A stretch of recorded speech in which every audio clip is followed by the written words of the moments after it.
പറയുന്ന ഈ കാലഘട്ടത്തിലെ കേരളത്തിലെ ഏറ്റവും ചർച്ച ചെയ്യപ്പെടുന്ന അല്ലെങ്കിൽ ആളുകൾ മാസ്മരികമായി തങ്ങൾക്ക് മാറ്റമുണ്ടായി സഡൻലി ഇത്രയും പെട്ടെന്ന് ഇങ്ങനെ ഒരു മാറ്റം ഉണ്ടാവുമെന്ന് ഞാൻ പ്രതീക്ഷിച്ചിട്ടില്ല.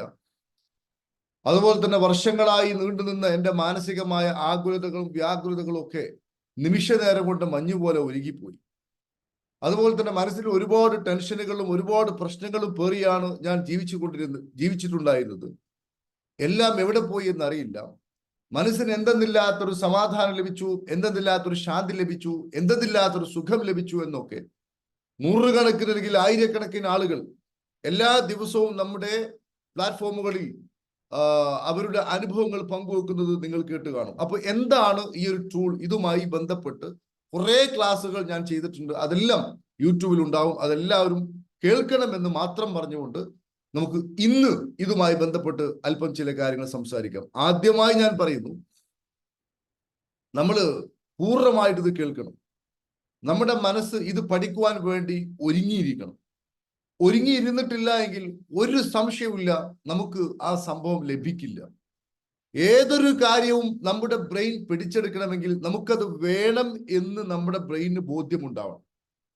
നമ്മുടെ ബ്രെയിന് ആ കാര്യം വേണം എന്നത് അസന്നിഗ്ധമായി ബോധ്യമുണ്ടാകുമ്പോൾ മാത്രമേ നമ്മുടെ ബ്രെയിൻ വേവ്സുകൾ അങ്ങോട്ടേക്ക് പോവുകയും അതുമായി ബന്ധപ്പെട്ട കാര്യങ്ങൾ നമ്മിലോട്ട് അത് കടന്നു വരികയും ചെയ്യുകയും. അതുകൊണ്ട് മുഴുവനായിട്ട് സിൻസിയറായിട്ട് കേൾക്കണം എന്നാണ് ആമുഖമായിട്ട് എനിക്ക് പറയുവാനുള്ളത്.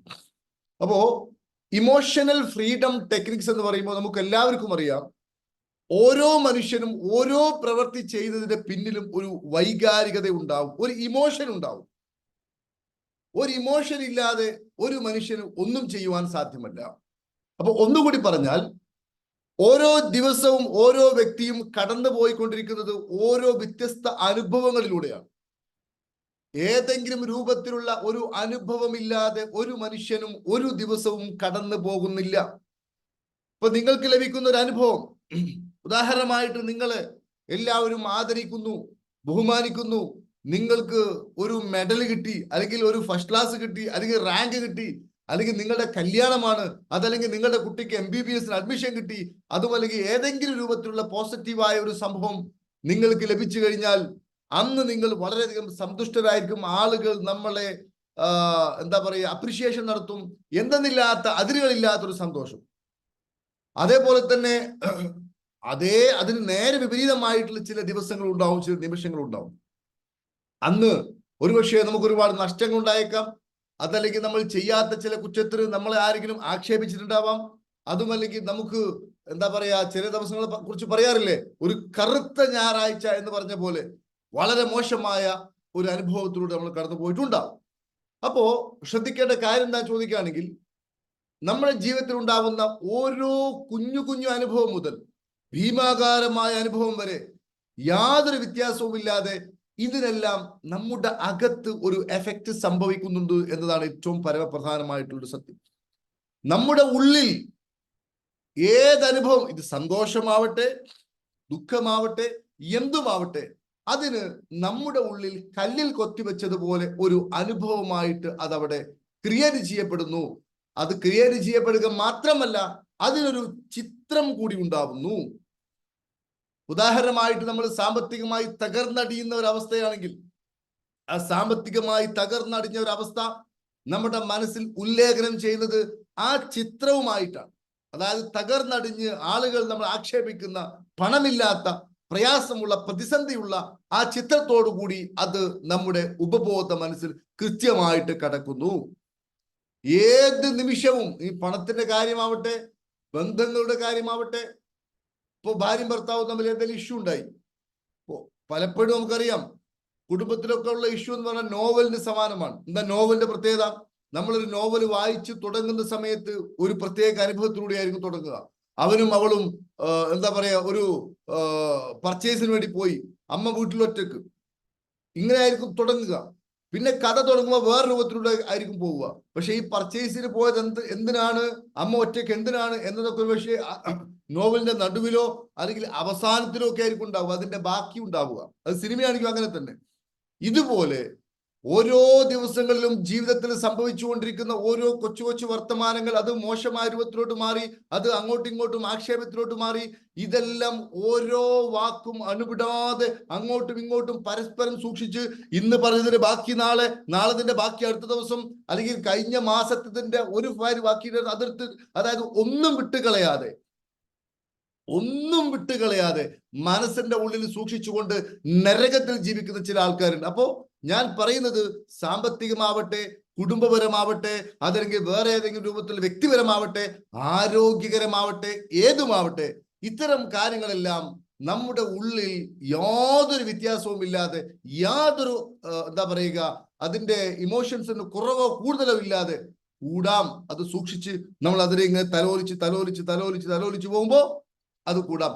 ഇങ്ങനെ ഓരോ മനുഷ്യന്റെ ഉള്ളിലും അത് കല്ലിൽ കൊത്തിവെച്ചതുപോലെ ഉല്ലേഖനം ചെയ്യപ്പെടുന്നു. ശ്രദ്ധിക്കണം, ഒരുപക്ഷെ ഈ ഉല്ലേഖനം ചെയ്യപ്പെടുന്നത് ഏത് രൂപത്തിലായിരിക്കാം? അത് നെഗറ്റീവ് ആണെങ്കിൽ വേദനാജനകമായിട്ടുള്ള മെമ്മറികളായിരിക്കാം. അതുപോലെ തന്നെ വേദനയും അതുപോലെ തന്നെ മുറിപ്പാടും ഉള്ളതായിരിക്കാം. ദുഃഖങ്ങളായിരിക്കാം, ഭയങ്ങളായിരിക്കാം, ഉത്കണ്ഠകളായിരിക്കാം, സംശയങ്ങളായിരിക്കാം. യാതൊരു ആത്മവിശ്വാസം നമുക്ക് നൽകാത്ത, അല്ലെങ്കിൽ ആത്മവിശ്വാസം തകർക്കുന്ന രൂപത്തിലുള്ളതായിരിക്കാം. അതുപോലെ തന്നെ നമുക്ക് നമ്മളെ കുറിച്ചുള്ള മതിപ്പ് തന്നെ ഇല്ലാതെയാക്കുന്നതായിരിക്കാം. അല്ലെങ്കിൽ സാമൂഹ്യമായിട്ട് നമുക്ക് ഒത്തിരി ഇഷ്യൂസ് സമൂഹത്തെ ഫേസ് ചെയ്യുവാൻ പോലും സാധിക്കാത്ത രൂപത്തിലുള്ളതായിരിക്കാം. ഏതാണെങ്കിലും ശരി, പ്രിയപ്പെട്ട സുഹൃത്തുക്കളെ, നമ്മുടെ ബ്രെയിനിൽ ഈ രൂപത്തിലുള്ള ഏതൊരു ചിത്രം, ഇതാണ് ശരിക്കാലോചിക്കേണ്ടത്, ഏതൊരു ചിത്രവും, നമ്മുടെ അനുഭവങ്ങൾ ഇതേപോലെ അടുക്കുകളായിട്ട് നമ്മുടെ ഉള്ളിൽ ഉല്ലേഖനം ചെയ്യപ്പെടുന്നത് ഒന്നും നഷ്ടപ്പെടുന്നില്ല എന്ന് ഒരു കാര്യം. രണ്ടാമത്തെ കാര്യം, ബ്രെയിൻ വിശ്വസിക്കുന്നത് ഇതെല്ലാം യഥാർത്ഥത്തിൽ ഇപ്പോഴും നടന്നുകൊണ്ടിരിക്കുന്നു എന്നതാണ്. എന്തിനാണ് ഈ EFT പഠിക്കുന്നത് എന്നതൊക്കെ നമ്മൾ ആലോചിക്കണം. ഈ കാര്യങ്ങളെല്ലാം നമ്മുടെ ഉള്ളിൽ ഓരോ അനുഭവങ്ങളും അടുക്കുകളായിട്ട്, ഫോൾഡറുകളായിട്ട്, യാതൊരു വ്യത്യാസവും കൂടാതെ, കേടുവരാതെ, ചെതല് പിടിക്കാതെ, അങ്ങനെ കൃത്യമായി അടുക്കടുക്കായിട്ട് വെച്ചിരിക്കുന്നു. ഈ വെച്ചിരിക്കുന്നതെല്ലാം തനിക്ക് ഇപ്പോൾ അനുഭവിച്ചു കൊണ്ടിരിക്കുന്ന അതിശക്തമായ വേദനയാണ്, പ്രശ്നമാണ് എന്ന് ബ്രെയിൻ മനസ്സിലാക്കുന്നു. ബ്രെയിൻ അത് സത്യമാണ് എന്ന് വിചാരിക്കുന്നു. അങ്ങനെ എന്ത് സംഭവിക്കുന്നു ചോദിക്കുകയാണെങ്കിൽ, ഇതിനെ നേരിടുവാൻ ബ്രെയിനിന് സാധിക്കാതെ വരിക എന്ന് പറഞ്ഞാൽ ഒരു പ്രശ്നമല്ല, രണ്ട് പ്രശ്നമല്ല, 5 പ്രശ്നമല്ല. ഇത് മുഴുവനും ഇത് പരിഹരിക്കുന്നതിന് വേണ്ടി ബ്രെയിൻ ഓട്ടോമാറ്റിക്കലി അതിനെ സംരക്ഷിക്കുവാൻ വേണ്ടി കെമിക്കലുകളെ ഉൽപ്പാദിപ്പിച്ചുകൊണ്ടിരിക്കുന്നു. ശ്രദ്ധിക്കണം, ഇത്തരത്തിലുള്ള എല്ലാ മെമ്മറികളും, ഇത്തരത്തിലുള്ള എല്ലാ കാര്യങ്ങളും വരുന്നത് നമ്മുടെ കഴിഞ്ഞു പോയ കാലഘട്ടത്തിലുള്ള നമ്മുടെ അനുഭവങ്ങളിലൂടെയാണ്. പ്രത്യേകിച്ച് ഒരു പക്ഷേ നമ്മുടെ കുട്ടിക്കാലത്തുള്ള അനുഭവങ്ങളായിരിക്കാം, അതുമല്ലെങ്കിൽ നമ്മൾ മുതിർന്നതിന് ശേഷമുള്ള അനുഭവങ്ങളായിരിക്കും. ഏത് അനുഭവമാണെങ്കിലും ശരി, നമ്മുടെ ബ്രെയിൻ റെക്കോർഡിങ് നിർത്തിയിട്ടില്ല. മാതാവിന്റെ ഗർഭാശയത്തിൽ നമ്മൾ പിറവിയെടുക്കുന്ന ആ നിമിഷം പിതാവ് ചിന്തിക്കുകയാണ്, എനിക്കൊരു കുഞ്ഞിന് താല്പര്യമില്ല. അല്ലെങ്കിൽ മാതാവും പിതാവും കൂടി ചിന്തിക്കുകയാണ്, അയ്യോ ഇപ്പൊ ഒരു കുഞ്ഞിനെ വേണ്ടിയില്ലായിരുന്നു എന്ന് ചിന്തിച്ചാൽ പോലും അതുപോലും റെക്കോർഡ് ചെയ്യുന്ന നമ്മുടെ ബ്രെയിൻ, ഇന്ന് നമ്മുടെ പ്രായം 30, 40, 50, 60, 70 ആണെങ്കിലും ശരി, ഇപ്പോഴും ആ പണി തുടർന്നു കൊണ്ടിരിക്കുന്നു. നമ്മുടെ സമ്മതമോ നമ്മുടെ അറിവോ നമ്മുടെ കഴിവോ ഒന്നും അതിനാവശ്യമില്ല. ഏതുപോലെ ഒരു CC ക്യാമറ അത് ഓപ്പൺ ആക്കി വെച്ചാൽ അത് അതിന്റെ മുമ്പിലുള്ളതെല്ലാം ഒപ്പിയെടുക്കുന്നത് പോലെ തന്നെ ബ്രെയിനും ഈ പരിപാടി ചെയ്തുകൊണ്ടിരിക്കുന്നു എന്നാണ് ഏറ്റവും പ്രധാനപ്പെട്ട കാര്യം. അതുകൊണ്ട് ഞാൻ പറയുന്നത്, നമ്മുടെ ഉള്ളിൽ ഇപ്പോൾ കടന്നുകൂടിയിട്ടുള്ള ഇത്തരത്തിലുള്ള ഈ ഒരു നരകാവസ്ഥയെ ഇതിൽ ഇടപെടുവാൻ സാധിച്ചിട്ടില്ല എങ്കിൽ, ഇതാണ് ഏറ്റവും വലിയ കാര്യം. ഇതിൽ ഇടപെടുവാൻ സാധിച്ചിട്ടില്ല എങ്കിൽ, നമ്മൾ പഴയ കാലമല്ല ഈ കാലം. പഴയ കാലത്ത് ഇത്രയും സൗകര്യങ്ങളും ഇത്രയും ആഡംബരങ്ങളോ ഇത്ര ലക്ഷറീസോ ഇത്തരം കണ്ടുപിടുത്തങ്ങളോ ഒന്നും ഉണ്ടായിരുന്നില്ല. അതുകൊണ്ട് മനുഷ്യൻ ഇത്രയും പ്രശ്നങ്ങളും ഉണ്ടായിരുന്നില്ല. മനസ്സിലായോ? അന്ന് കൂട്ടുകുടുംബ വ്യവസ്ഥ, ഗുരുകുല സമ്പ്രദായം, ഇങ്ങനെയുള്ള ഒത്തിരി സംഭവങ്ങൾ ഉണ്ടായിരുന്നു. ഇപ്പൊ അതല്ല. ഇപ്പൊ എന്ന് പറഞ്ഞാൽ ഇപ്പൊ മനുഷ്യന് പ്രശ്നങ്ങൾ അട്ടിയായിട്ട് ഓരോ ദിവസവും വർദ്ധിച്ചു വരുന്നു.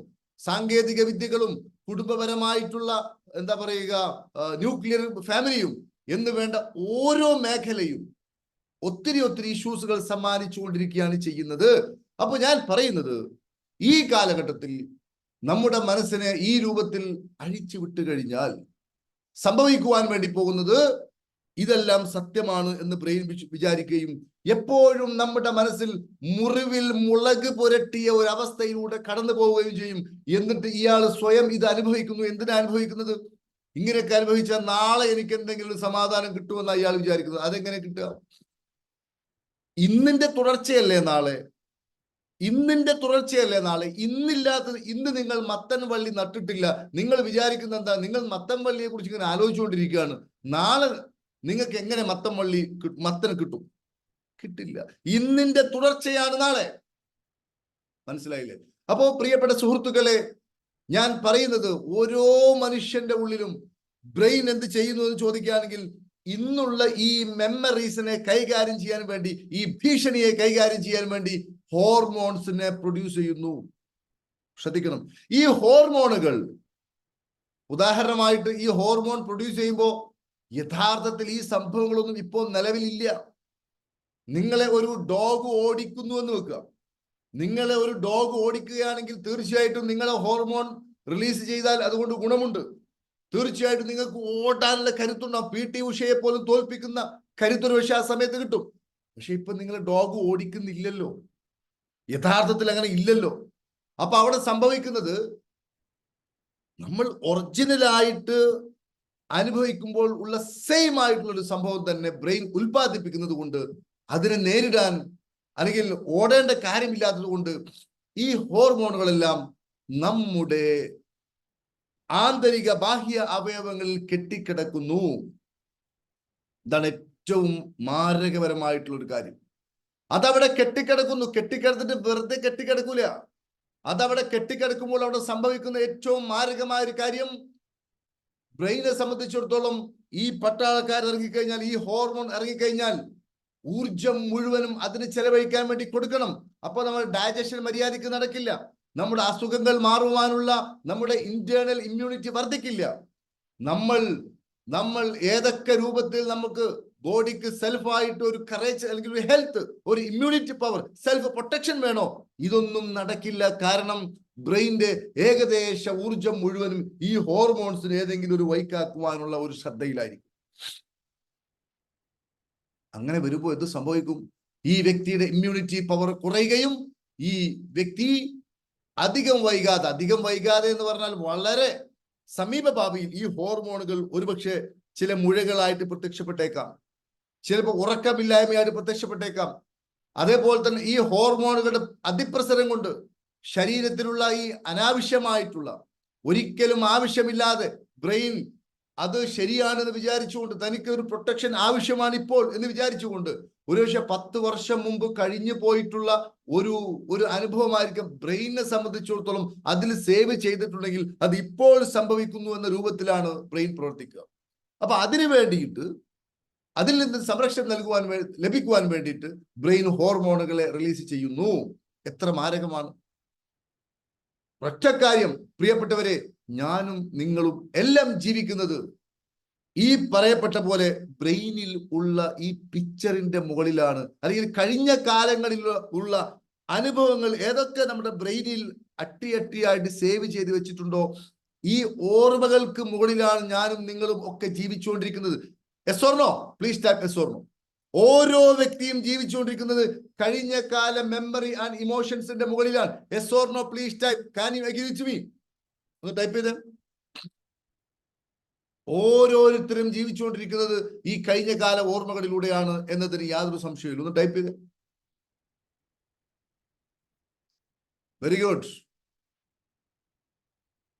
അപ്പോ ചില ആൾക്കാർ ചിന്തിക്കും, തന്റെ കടബാധ്യതക്ക് എന്താ കാരണം? കടബാധ്യതക്ക് കാരണം ഈ പറയപ്പെട്ട ഹോർമോൺ റിലീസ് ആവുന്നതാണ്. മനസ്സിലായില്ലേ? അത് പറയുകയാണെങ്കിൽ ഒത്തിരി പറയാനുണ്ട്. നമ്മുടെ അകത്ത് ഈ ഹോർമോൺസുകൾ ക്രിയേറ്റ് ചെയ്യുമ്പോൾ നമ്മൾ നിരന്തരമായിട്ട് സാമ്പത്തികമായ പ്രതിസന്ധിയെ കുറിച്ച് ചിന്തിക്കുന്ന, കടബാധയെ കുറിച്ച് ചിന്തിക്കുന്ന ഈ സമയത്തൊക്കെ ഇതുമായി ബന്ധപ്പെട്ട ഹോർമോൺസ് ശരീരം മുഴുവൻ നിറയുകയാണ്. ശരീരം മുഴുവൻ നിറയുമ്പോൾ അതനുസരിച്ചുള്ള ഒരു റിഫ്ലക്ഷൻ മാത്രമേ പുറത്ത് കിട്ടുകയുള്ളൂ. മനസ്സിലായില്ലേ?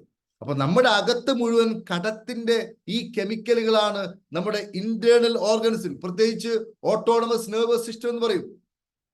അതായത് നമ്മുടെ വയറിൽ സ്ഥിതി ചെയ്യുന്ന സിമ്പത്തറ്റിക് നെർവസ് സിസ്റ്റം, വയറിൽ സ്ഥിതി ചെയ്യുന്ന സിമ്പത്തറ്റിക് നെർവസ് സിസ്റ്റമാണ് സത്യത്തിൽ ഉപബോധ മനസ്സിന്റെ ഇരിപ്പിടം എന്ന് പറയുന്നത്. നമ്മൾ എന്ത് ചിന്തിച്ചാലും അതിന് ബുദ്ധിയൊന്നുമില്ല. അതുകൊണ്ടാണ് ഞാൻ പറയുന്നത്, പലപ്പോഴും നമ്മൾ മാങ്ങ കഴിക്കുന്നത്, മാങ്ങ ഇങ്ങനെ ഉപ്പും മുളകും കൂട്ടി കഴിക്കുന്നത് ചിന്തിച്ചാൽ മതി. ഉപബോധ മനസ്സ് ചിന്തിക്കുന്നത്, മനസ്സിലാക്കുന്നത് അതിപ്പോൾ സംഭവിക്കുന്നു. അതുകൊണ്ട് അതിനെ കൈകാര്യം ചെയ്യുവാനുള്ള എൻസൈമുകൾ ഉടനടി ബ്രെയിൻ ഉൽപ്പാദിപ്പിക്കുന്നു.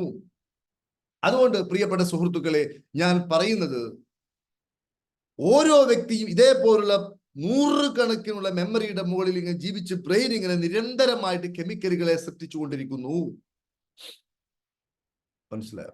അപ്പൊ ഈ കെമിക്കലുകളെ കൈകാര്യം ചെയ്യുവാൻ നമുക്ക് സാധിച്ചിട്ടില്ല എങ്കിൽ, ബോധപൂർവം ഇതിനെ കൈകാര്യം ചെയ്യാൻ സാധിച്ചിട്ടില്ല എങ്കിൽ, നമ്മൾ അധികം വൈകാതെ ഏതെങ്കിലും ട്യൂമറിനോ അല്ലെങ്കിൽ ഏതെങ്കിലും ഇഷ്യൂസിനോ ഒരു വ്യക്തി പാതിപൂത്രനാവും എന്ന് യാതൊരു സംശയവുമില്ല.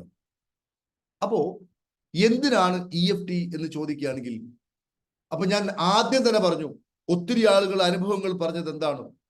സാറേ, മനസ്സിന് സമാധാനം കിട്ടി, മരണക്കിടക്കയിൽ നിന്നും എനിക്ക് മോചനം ലഭിച്ചു, ഞാൻ സൂയിസൈഡ് ചെയ്യാൻ വേണ്ടി പോവായിരുന്നു, അതല്ലാണ്ട് വേറെ ഓപ്ഷൻ ഒന്നുമില്ല, പക്ഷെ ഇപ്പൊ എനിക്ക് വല്ലാത്ത സമാധാനമുണ്ട്, എനിക്ക് ഒരുപാട് ഫിനാൻഷ്യൽ ഇഷ്യൂസ് ഉണ്ടായിരുന്നു സാറേ, ഒത്തിരി ആശ്വാസമുണ്ട്, എന്റെ വൈവാഹിക ജീവിതത്തിൽ ഒത്തിരി ഇഷ്യൂസ് ഉണ്ടായിരുന്നു, ആശ്വാസമുണ്ട് എന്നൊക്കെ പറയാൻ കാരണം, അവരുടെ ഉള്ളിലുള്ള ഈ കെമിക്കലുകളെ EFT എന്ന് പറയുന്ന ഈ ടൂൾ ഉപയോഗിച്ചുകൊണ്ട് കെമിക്കലുകളെ ഇല്ലാണ്ടെയാക്കി, റെഡ്യൂസ് ചെയ്തു. അപ്പൊ കെമിക്കലുകളെ റെഡ്യൂസ് ചെയ്യുമ്പോൾ ആവുന്ന ഗുണം എന്താണ്? കെമിക്കലുകൾ റെഡ്യൂസ് ചെയ്യുമ്പോൾ ആ ഓർമ്മകൾക്ക് മങ്ങൽ വരുന്നു. മാത്രമല്ല, നീരില്ലാത്ത ഓർമ്മയായിട്ട് വരുന്നു, ഉണങ്ങിയ ഓർമ്മയായിട്ട് വരുന്നു. ഉദാഹരണമായിട്ട് നമുക്ക് മാമ്പഴം രണ്ട് രൂപത്തിലുണ്ട്. നല്ല പഴുത്ത് മുഴുത്ത നീരുള്ള മാമ്പഴം എന്നതുപോലെ നമ്മൾ എല്ലാ ദിവസവും ഈ മെമ്മറിയെ താലോലിച്ച് അത് നീരുള്ള തടിച്ചു കൊഴുത്ത മെമ്മറിയായിട്ട് മനുഷ്യന്റെ ഉള്ളിൽ നിൽക്കുന്നത് കൊണ്ടാണ് ബ്രെയിൻ അത് ഇപ്പോഴും സംഭവിച്ചുകൊണ്ടിരിക്കുന്നത് കൊണ്ട് എന്ന ഒരു ഫീലിങ്ങിലോട്ട് പോയിക്കൊണ്ട് നമ്മളെ പോലും സമ്മതമില്ലാതെ നിരന്തരമായിട്ട് ഈ കെമിക്കലുകളെ ഇങ്ങനെ ഉൽപ്പാദിപ്പിച്ചുകൊണ്ടിരിക്കുന്നു. അതുകൊണ്ടാണ് ഈ അസ്വസ്ഥത, അതുകൊണ്ടാണ് സുഖം കിട്ടാത്തത്, അതുകൊണ്ടാണ് കുട്ടികൾ പറഞ്ഞിട്ട് കേൾക്കാത്തത്, അതുകൊണ്ടാണ് ഭാര്യയുമായിട്ട് നല്ല രീതിയിൽ പോകാൻ സാധിക്കാത്തത്, അതുകൊണ്ടാണ് സാമ്പത്തികമായ പ്രതിസന്ധി ഇങ്ങനെ കൂടി വരുന്നത്, അതുകൊണ്ടാണ് നമ്മളെ ആർക്കും കണ്ടുകൂടാത്തത്. നമ്മളെ സാറേ എന്നോട് ആർക്കും കണ്ടുകൂടാ, എന്നോട് ആർക്കും ഇഷ്ടമല്ല. ഇതിനൊക്കെ കാരണം ഈ ഇന്റേണൽ ഹോർമോൺ ബ്ലീഡിംഗ് ആണ് എന്നത് അധികം ആളുകൾക്കും അറിയില്ല എന്നതാണ് ഏറ്റവും പ്രധാനപ്പെട്ട കാര്യം. അപ്പൊ ഞാൻ പറയുന്നത്, പ്രിയപ്പെട്ട സുഹൃത്തുക്കളെ, ഇതിന്റെ നീരങ്ങ് പറ്റിച്ചാൽ, ഇതിന്റെ ഇമോഷൻ അങ്ങ് പറ്റിച്ചാൽ, ഇതുമായി ബന്ധപ്പെട്ട കെമിക്കലുകൾ ഇല്ലാതെയായാൽ പിന്നെ എന്ത് സംഭവിക്കും? ഉണങ്ങിയ മാങ്ങ പോലെയാവും, അത് പിന്നെ അങ്ങ് കൊഴിഞ്ഞു പോയിക്കോളും. ഇങ്ങനെ ഒരാൾക്ക് ചെയ്യുവാൻ ഈ കാലഘട്ടത്തിൽ സാധ്യമാണ് എന്നറിഞ്ഞാൽ അതൊരു വലിയൊരു സന്തോഷ വാർത്തയല്ലേ പ്രിയപ്പെട്ടവരെ? നമ്മുടെ ഉള്ളിൽ നീറിപ്പുകഞ്ഞുകൊണ്ടിരിക്കുന്ന ഇത്തരത്തിലുള്ള കാര്യങ്ങളെ, ഇതിന്റെ നീരുകളെ, ഇതിന്റെ ഇമോഷൻസുകളെ, ഇതിന്റെ എല്ലാവിധ എന്താ പറയുക തീവ്രതയും, ഈ ഹോർമോൺസിനെയും അതോടുകൂടി തന്നെ ഇതിന്റെ വൈകാരികതയും എല്ലാം കുറച്ച് ആ മുറിവ് ഉണക്കി സമാധാനത്തിൽ ജീവിക്കുവാൻ സാധിക്കുമെന്ന് നമുക്ക് മനസ്സിലായാൽ അത് ഏറ്റവും സന്തോഷകരമായ ഒരു അറിവല്ലേ പ്രിയപ്പെട്ടവരെ? Please type yes or no, please type yes or no. അത് സന്തോഷകരമായ ഒരു അറിവല്ലേ? Please type yes or no.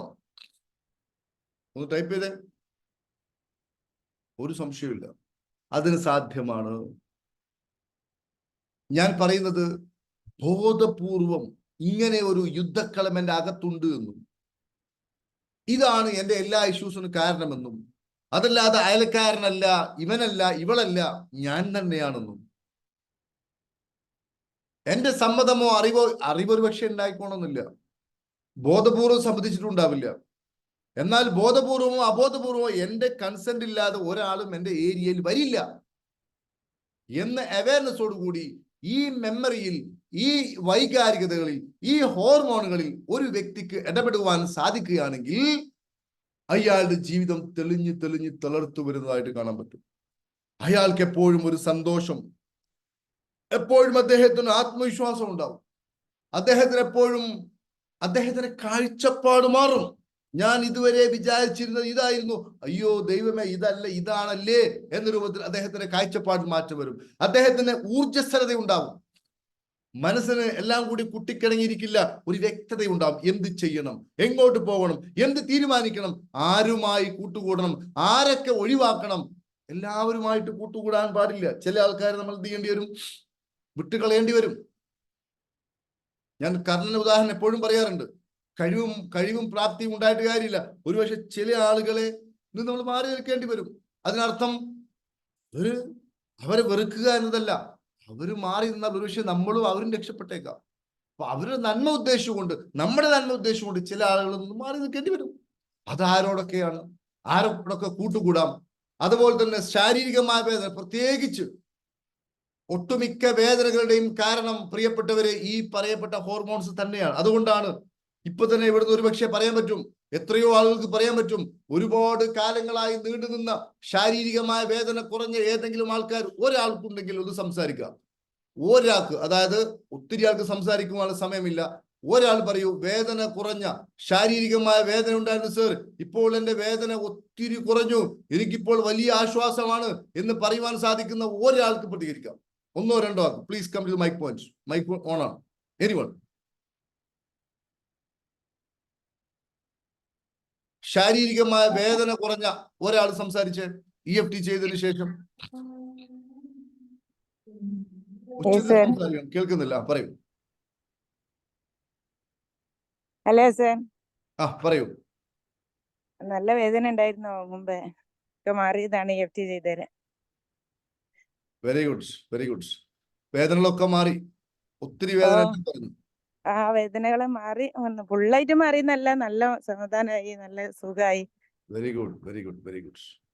Age എത്രയായി, പ്രായം എത്രയായി? 50 വയസ്സായോ? Yes, 80 correct. Very good, very good. അപ്പോൾ സ്വാഭാവികമായിട്ടും വലിയ റിലാക്സേഷൻ, അത് വലിയ കാര്യമാണ്. ഇനി വേറെ ആർക്കെങ്കിലും ഒരാൾക്ക് പറയാൻ പറ്റുമോ? വേറെ ഒരാൾക്ക് പറയാൻ പറ്റുമോ? വേദനകൾ കുറഞ്ഞ ഏതെങ്കിലും ഒരാൾ കൂടി സംസാരിക്കാൻ പറ്റുമോ? സാർ, പറയൂ. എനിക്ക് ഇതേമാതിരി വേദനകൾ തന്നെയായിരുന്നു. മാറൂല എന്ന് വിചാരിച്ച തലവേദനയും മേൽവേദനയും ഒക്കെ മാറി, മാനസികമായിട്ടും മാറി. Very good. അപ്പോ ഞാനിത് ഉദാഹരണ സഹിതം പറയുവാനുള്ള കാരണം എന്താണെന്ന് ചോദിക്കുകയാണെങ്കിൽ, പ്രിയപ്പെട്ട സുഹൃത്തുക്കളെ, ശാരീരികമായ വേദനക്കൊക്കെ കാരണം ഈ പറയപ്പെട്ട ഹോർമോൺസ് ആണ്. നിങ്ങൾ എത്ര എക്സ്റേ എടുത്താലും, എത്ര സ്കാനിങ് എടുത്താലും, എത്ര MRI എടുത്താലും അതിനുള്ള ക്യാഷ് അങ്ങ് പോവാന്നുള്ളതല്ലാതെ കാര്യങ്ങളൊന്നും നടക്കില്ല എന്നാണ് ഏറ്റവും പ്രധാനപ്പെട്ട കാര്യം. അതുപോലെ തന്നെ സാമ്പത്തികമായ ഇഷ്യൂസ്, അതൊക്കെ മാറും ഈ ഹോർമോൺസ് ഒഴിവായി കഴിഞ്ഞാൽ. മാത്രവുമല്ല, നമ്മുടെ വൈബ് ഉയരുകയും ചെയ്യും. അപ്പൊ ഞാൻ പറയുന്നത്, EFT എന്തിനു ചെയ്യുന്നു എന്ന് ചോദിക്കുകയാണെങ്കിൽ, EFT ഈ കാര്യങ്ങളൊക്കെ ചെയ്യുവാൻ ഈ കാലഘട്ടത്തിലുള്ള ഏറ്റവും ശക്തമായ ഒരു ടൂളാണ് EFT. ഞാൻ ഒരിക്കൽ കൂടി പറയുന്നു, നമ്മിലാണ് ഇൻവെസ്റ്റ്മെന്റ് നടത്തേണ്ടത്. നമുക്ക് വേണ്ടിയിട്ട്, നമ്മളെ രക്ഷപ്പെടുത്താൻ, നമ്മുടെ മനസ്സിനെ ക്ലിയർ ചെയ്യാൻ ഈ കാര്യങ്ങൾ, ഈ വക എല്ലാ കുട്ടിപ്പിശാചുകളെയും നമ്മുടെ ഉള്ളിൽ നിന്ന് പഴുതെടുത്ത് എപ്പോഴും ഈ സമാധാനം ഇപ്പോൾ ഉണ്ടാകുമ്പോഴേ മരിക്കുമ്പോൾ ഉണ്ടാവുള്ളൂ. മരിക്കുമ്പോൾ സമാധാനം ഉണ്ടാകുമ്പോഴേ, മരിച്ചതിന് ശേഷം സമാധാനം ഉണ്ടാവും. അല്ലാണ്ട് ഇപ്പോൾ തന്നെ കൈപ്പേറിയ ഒരുപാട് സംഘടനത്തിലൂടെ, കോൺഫ്ലിക്റ്റിലൂടെ കടന്നുപോയി ഇതിന്റെ തുടർച്ചയല്ലാതെ മറ്റൊന്നും ഉണ്ടാവില്ല. ഒരു ബഹളം ഇങ്ങനെ നടന്നു പോവുകയാണെങ്കിൽ ആ ബഹളം നിൽക്കാതെ സമാധാനം ഉണ്ടാവില്ല. ഈ ബഹളം ഇങ്ങനെ കൂട്ടി ആ ബഹളത്തിൽ തന്നെ ജീവിച്ചാൽ എങ്ങനെ ഉണ്ടാവും? ഇതാണ് പല ആളുകളുടെ ഒരു തെറ്റിദ്ധാരണ. അതുകൊണ്ട് ഞാൻ ഇപ്പൊ പറഞ്ഞു വരുന്നത് ഇത്രയേ ഉള്ളൂ പ്രിയപ്പെട്ടവരെ. 2025 ഹാപ്പി പാർക്കിന്റെ ഈ EFT, ഇമോഷണൽ ഫ്രീഡം ടെക്നിക്സ്, ജനുവരി 19 കോഴിക്കോട് വെച്ചു. അതേപോലെ തന്നെ ജനുവരി 26 എറണാകുളത്ത് വെച്ചും നടക്കുന്നു. ജനുവരി 23 ഇതിന്റെ ഒരു ഓൺലൈൻ സെഷനും നടക്കുന്നു. അപ്പൊ അതുകൊണ്ട് ഈ ഒരു പ്രോഗ്രാമിൽ പങ്കെടുത്ത് നമ്മുടെ ഉള്ളിലുള്ള ആവശ്യമില്ലാത്ത എല്ലാവിധ കെമിക്കലുകളെയും നമുക്ക് റെഡ്യൂസ് ചെയ്യുവാനും, അതേപോലെ തന്നെ നമ്മളെ മതിക്കുന്ന, രമിക്കുന്ന, കഷ്ടപ്പെടുത്തുന്ന ഓർമ്മകളെ അതിനെ നിർവീര്യമാക്കുവാനും, സാമ്പത്തികമായും ശാരീരികമായും മാനസികമായും ഊർജ്ജസ്വലമായ പുതിയ ഹോർമോൺസുകളെ നമ്മുടെ ഉള്ളിലോട്ട് സന്നിവേശിപ്പിക്കുവാനും, എപ്പോഴും സമാധാനത്തിനും സന്തോഷത്തിനും ജീവിക്കുവാനും താല്പര്യമുള്ള ആളുകൾക്ക് ഈ ഒരു കോഴ്സിൽ പങ്കെടുക്കാം. ഇതൊക്കെ നിങ്ങൾ തിരിച്ചറിയേണ്ടത് ഹാപ്പി പാർക്കിലൂടെ നിങ്ങൾക്ക് നൽകപ്പെടുന്ന ഒരു അവസരമാണിതെല്ലാം. ചില ആൾക്കാരൊക്കെ നമ്മുടെ ഈ പണവുമായി ബന്ധപ്പെട്ട ചില സെഷൻസിന്റെ താഴെ എഴുതിയിട്ടുണ്ട്, സാറേ എനിക്ക് എന്താ പറയാ പൈസ ഒന്നും വേണ്ട, എന്റെ കടം തീർന്നു കിട്ടിയാൽ മതി. ഓരോരുത്തരുടെ വിശ്വാസമാണ്. എനിക്ക് പണക്കാരനാവാൻ താല്പര്യമില്ല, എന്റെ കടന്ന് വീടി കിട്ടിയാൽ മതി. വേറൊരുത്തരെ എഴുതിയിട്ടുണ്ട്, ഇതെല്ലാം തട്ടിപ്പ് പരിപാടിയാണ് എന്ന് പറഞ്ഞിട്ട് വേറൊരാൾ എഴുതിയിട്ടുണ്ട്. ഈ തട്ടിപ്പ് പരിപാടിയാണ് എന്ന് പറഞ്ഞ് എഴുതിയ ഈ വ്യക്തിയെ സംബന്ധിച്ചിടത്തോളം അയാളുടെ ലൈഫ് ഒന്ന് നമ്മൾ ഇൻസ്പെക്ട് ചെയ്ത് നോക്കുകയാണെങ്കിൽ ഒരു ഓട്ടുകാശിന്റെ വില പോലും ഉണ്ടാവില്ല. എന്തുകൊണ്ടെന്ന് ചോദിക്കുകയാണെങ്കിൽ അവരുടെ ഉള്ളിൽ നടക്കുന്ന ഈ കോൺഫ്ലിക്റ്റ്, ഒരു കാര്യവും സാധ്യമായ പോസിബിലിറ്റി ഉള്ള, കാരണം ഇതൊക്കെ നിങ്ങളുടെ മുമ്പിൽ എത്തിയിട്ടുണ്ടെങ്കിൽ അതിന്റെ പിന്നിൽ ഒരു റീസൺ ഉണ്ട്, ഒരിക്കലും വെറുതെ എത്തില്ല. അതുകൊണ്ട് പ്രിയപ്പെട്ടവരെ, ഇതിനൊരു അവസരമായി കണ്ടുകൊണ്ട് ഈ ഒരു വിഷയത്തിലോട്ട് നിങ്ങൾക്ക് കടന്നു വരാം എന്ന് മാത്രം പറഞ്ഞുകൊണ്ട് ഞാൻ ഈ ഒരു സെഷൻ നിങ്ങൾക്ക് സമർപ്പിക്കുകയാണ്. മുഴുവൻ ആളുകൾക്കും അവരുടെ ഇന്റേണൽ ലോകം, അകത്ത് ഈ മുറിപ്പാടുണ്ടെങ്കിൽ പുറത്ത് വെട്ടും കുത്തും ഉണ്ടായിക്കൊണ്ടിരിക്കുമെന്ന സത്യം തിരിച്ചറിയണം എന്നുകൂടി ഞാൻ പറയുന്നു. അകത്ത് ഇല്ലാത്ത ഒന്നും പുറത്തുണ്ടാവില്ല. അതുകൊണ്ട് നിങ്ങളുടെ അകത്ത് ശാന്തമാക്കുവാൻ, സ്വസ്ഥമാക്കുവാൻ നിങ്ങൾക്കിപ്പോൾ ഒരു അവസരം ലഭിച്ചിരിക്കുന്നു. ഒരു കാര്യം. രണ്ടാമത്തത്, ഈ ഓഫ്ലൈനിൽ ഇങ്ങനെ ലൈവായിട്ട് പങ്കെടുത്ത് EFT പങ്കെടുത്ത ഒത്തിരി ആൾക്കാർ ഇവിടെ ഉണ്ടാവും.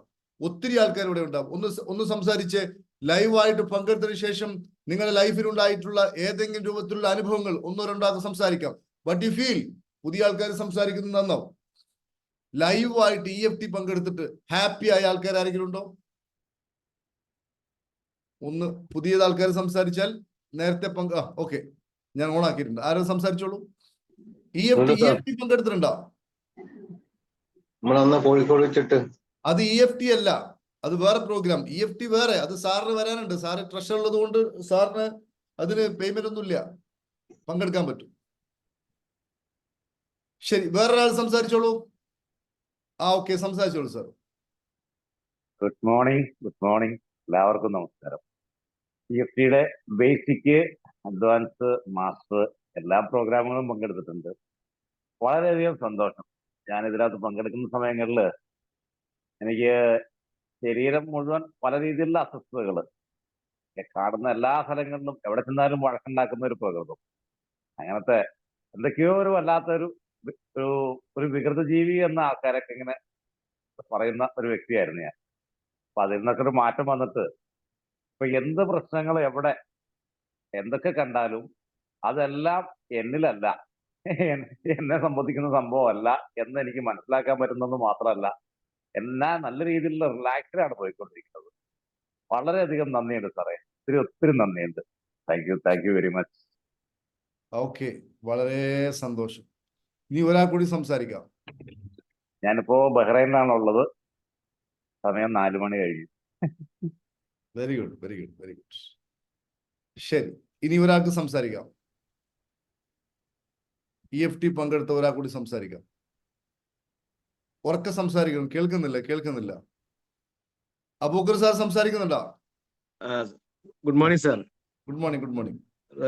എനിക്ക് EFT പങ്കെടുത്തതിന് ശേഷം എനിക്ക് അതിനു മുമ്പ് ഉണ്ടായിരുന്ന കുറെ ഇഷ്യൂസ്, അതായത് വൈകാരികമായ ദേഷ്യം, ആങ്സൈറ്റി, ഇങ്ങനെയുള്ള കുറെ കാര്യങ്ങൾ ഉണ്ടായിരുന്നു.